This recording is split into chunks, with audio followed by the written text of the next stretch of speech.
में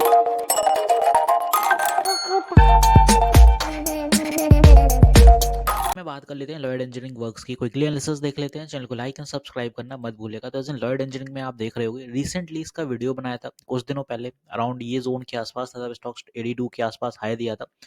at that time मैंने कहा था स्टॉक पुल बैक दिखाएगा और पुल बैक के बाद फिर से सूट अप होगा। नजर रखिएगा भाई, टारगेट्स उसी टाइम ये मेंशन कर दिए थे, ये सारे टारगेट तभी के मेंशन किए हुए हैं और एज इट इज 88 पे एक हर्डल फेस कराने के लिए बोला था अपन को। रिसेंटली फ्राइडे के सेशन में वो जोन देखने को मिला है और स्टॉक अभी और ऊपर जाएगा या नहीं वो समझ लेते हैं।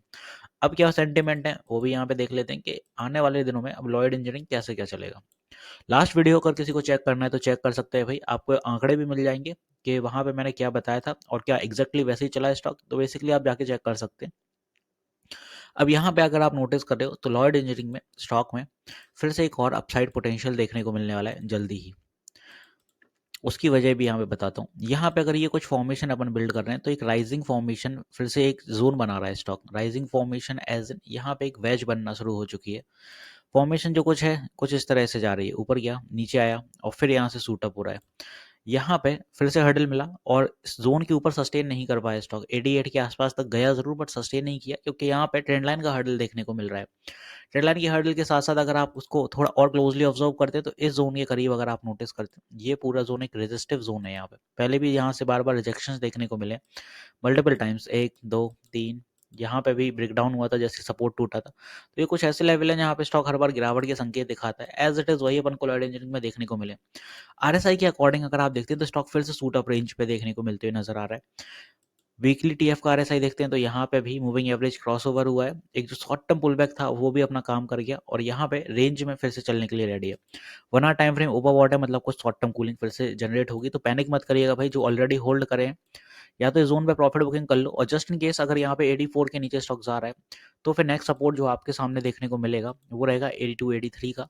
फर्दर मोर इसके बाद जो नेक्स्ट सपोर्ट आएगा वो रहेगा 80 का। तो ये कोई सपोर्ट है जहाँ पे स्टॉक आपका होल्ड होते होते आएगा धीरे धीरे नीचे, क्योंकि अगर ये 80 का लेवल ब्रेक हो रहा है नीचे की दिशा में तो स्टॉक धीरे धीरे आप मान लीजिए यहीं कहीं मिलेगा आपका, बिकॉज ईएमए के जोन यहीं से निकलेंगे सारे। जहां से ईएमए के जोन निकलेंगे वहीं तक स्टॉक पुल बैक दिखाएगा, तो ये अपने लेवल रहेंगे। हाँ वो बात अलग है, अब आप सोच रहे हो कि अगर यहाँ से ब्रेकआउट दे दिया तो आपके लेवल फेल हो जाएंगे। वेल डेफिनेटली हो सकते हैं, मार्केट है भाई, कुछ भी कहा जाए, कुछ भी उसके बारे में स्पेसिफिक नहीं कहा जा सकता है। बट जस्ट इन केस अगर इसके ऊपर यहाँ पे ब्रेकआउट दे रही है तो ऑलरेडी 1 आरटीएफ ओवरबॉट है तो ज़्यादा देर सस्टेन कर नहीं पाएगा। यहाँ उसके लिए सस्टेन करने के लिए कम से कम 2-3 दिन इतने ज़्यादा स्ट्रॉन्ग बायर्स चाहिए कि वो इस जोन के ऊपर कंसोलिडेट करा जाए स्टॉक को। तब वो यहाँ पे आरएसआई भी कूल डाउन करा जाएगा, यहाँ कंसोलिडेट करा जाएगा, तो फिर ये 100 के लिए सूट अप होगा। और एल्स यहाँ पे जो स्थिति बनेगी वो भाई नीचे की दिशा में ही जाएगी और 78 सपोर्ट लेके फिर सूट अप जाएगा। तो ये 92 93 के टारगेट दिखाएगा, इवन जो कि स्टॉक का हाई भी है यहाँ से। तो आई होप आपको बहुत ईजी लग रहा होगा लॉयड इंजीनियरिंग। इस तरह से जो फॉर्मेशन मैंने बताई है, अब यहाँ पे अगर ये सारी चीज़ें अपनी जगह हैं भाई, यहाँ पे अगर आप वॉल्यूम प्रोफाइलिंग भी यूज़ कर लेते हैं तो वॉल्यूम प्रोफाइलिंग जैसे यहाँ पे आप प्लेस करते हैं तो भी सपोर्ट निकल के आ रहा है 79 80, जो कि अभी मैं बोल रहा हूँ कि हिट कहाँ करेगा, यही आके गिरेगा जैसे कुछ दिनों में यहाँ से यहाँ तक गिरेगा तो 80 के आसपास आएगा, वही लेवल निकल के आ रहा है 79 80। तो वॉल्यूम प्रोफाइलिंग भी यही कह रहा है अपने सामने कि भाई इसी जोन के आसपास स्टॉक में पुल बैक आएंगे।